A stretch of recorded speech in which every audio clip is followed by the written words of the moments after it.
ଫମ୍ପା ମାଠିଆର ଶବଦ ବେଶୀ।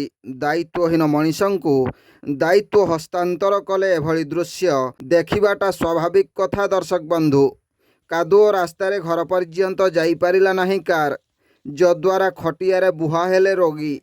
କେନ୍ଦୁଝର ଜିଲ୍ଲା ଘଟଗାଁ ଥାନା ଅଞ୍ଚଳ ମନୋହରପୁର ପଞ୍ଚାୟତ ଅଧୀନ ଗଣ୍ଡଶିଳା ଗ୍ରାମର ଖଇରୁ ମହାନ୍ତ ଗୁରୁତର ଅସୁସ୍ଥ ହୋଇପଡ଼ିଥିଲେ। ତେଣୁ ମେଡିକାଲ ଯିବା ପାଇଁ ଏକ କାର୍ ଡାକିଥିଲେ। ଦୁର୍ଭାଗ୍ୟର ବିଷୟ କି କାଦୁଅ ରାସ୍ତାରେ ବହୁ କଷ୍ଟରେ କିଛି ବାଟ ଯିବା ପରେ କାର୍ଟି ଅଟକିଗଲା। କାଦୁଅ ରାସ୍ତାରେ ଆଗକୁ ଆଉ ଯାଇପାରିଲା ନାହିଁ। ଫଳରେ ପଡ଼ିଶା ଘରର କିଛି ଲୋକ ଏକ ଖଟିଆ ସାହାଯ୍ୟରେ ଘରଠାରୁ ଦୂରରେ ଛିଡ଼ା ହୋଇଥିବା କାର୍ ପର୍ଯ୍ୟନ୍ତ ବୋହି ନେଉଛନ୍ତି ଏବଂ ଥକା ଲାଗିଲେ କାଦୁଅ ରାସ୍ତାରେ ଖଟକୁ ରଖୁଛନ୍ତି।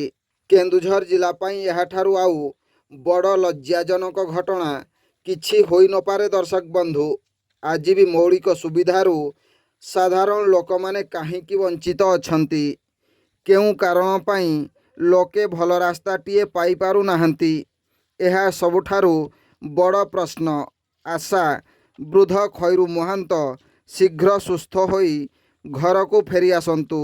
Bureau report, Janajagaran Odia. Video ଗୁଡ଼ିକ ଆପଣମାନଙ୍କୁ ଭଲ ଲାଗୁଥିଲେ ଆମ ଚ୍ୟାନେଲକୁ ସବସ୍କ୍ରାଇବ୍ କରିବା ସହ ଲାଇକ୍ ସେୟାର କରିବାକୁ ଭୁଲନ୍ତୁ ନାହିଁ।